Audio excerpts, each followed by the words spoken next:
The Brandhouse Story. Chapter 1. Once Upon a Time.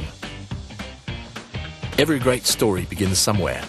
For us, it all began 7 years ago, in May 2003, when Diageo, Namibian breweries and Heineken got together to form Brandhouse. Chapter 2. The Doors Open. On the 1st of July 2004, our company, Brandhouse, opened for business with some of the world's leading brands in our portfolio, such as Johnny Walker, Smirnoff, J&B, Bell's, Captain Morgan, Heineken, and Windhoek. On the 25th of October, we moved into our brand spanking new offices in Black River Park. Within 6 months, another big name was added to our list of brands, as we proudly relaunched Bailey's to the South African market. And as time would tell, this was just the beginning. Chapter 3. A year of new arrivals. 2005 began with a bang as Brandhouse launched Heineken 330ml in its limited edition aluminium bottle to the South African market.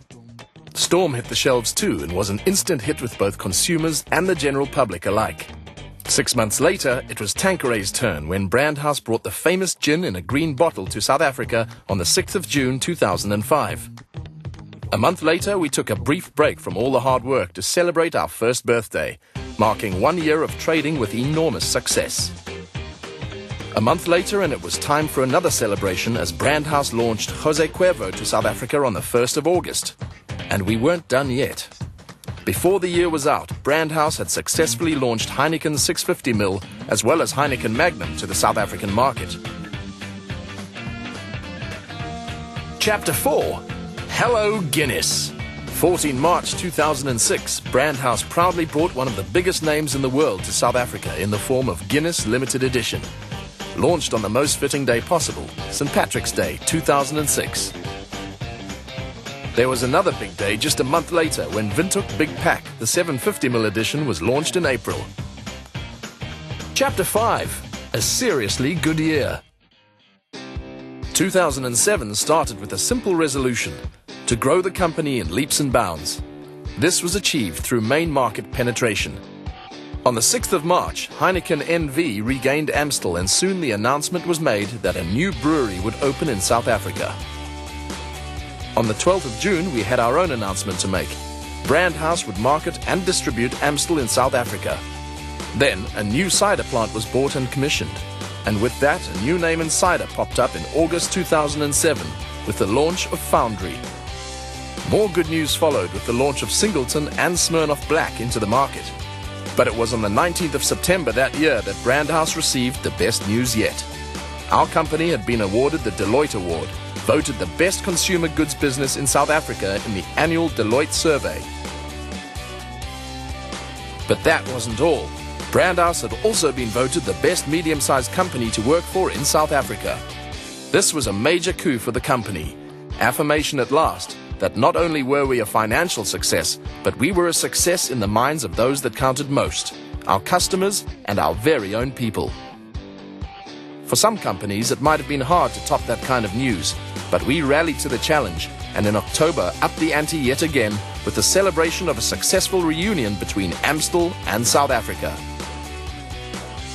A month later, the company was applauded for its progressive thinking once more when we launched our Drive Dry campaign, promoting and encouraging responsible drinking in South Africa.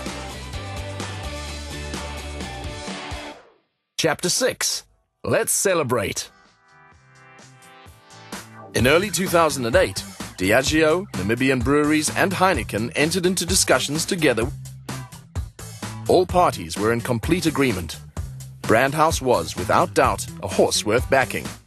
Based on the financial success of the company, the repatriation of Amstel, and the strong growth of our premium beer portfolio, the powerful group announced that they would increase their investment in South Africa by building a greenfield brewery at Sedibeng, south of Johannesburg. That wasn't the only news worth celebrating in 2008. Once again, our company was voted best company to work for in the Deloitte survey. The same year, Bushmills celebrated its 400th anniversary. This astounding milestone marked an amazing journey for the Brandhouse brand since its inception in 1608.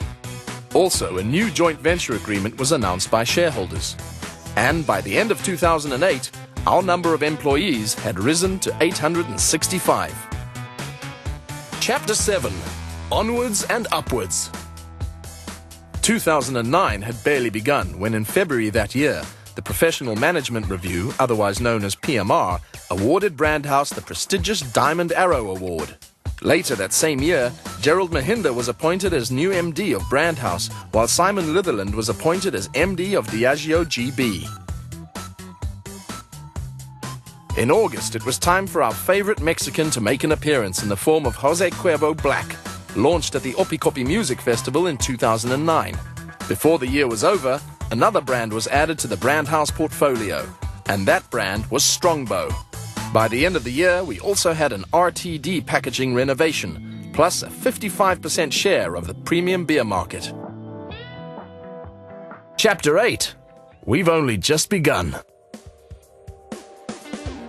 2010 began as a year filled with a great deal of promise for most of South Africa and for Brandhouse. The year so far has more than lived up to expectations. On the 1st of March, we officially opened our state-of-the-art Sedibeng brewery at a function that was attended by more than 200 international and local guests. We launched a hugely successful returnables rollout. Then, in June, we celebrated our 6th full year of trading, exceeding targets and with record performance by many of our brands. And the journey is far from over. Today, we can proudly call Brandhouse one of the leading premium alcohol beverage companies in South Africa, employing more than 900 people and offering our customers an unrivaled portfolio of brands. Who knows what fortune and glory tomorrow will bring?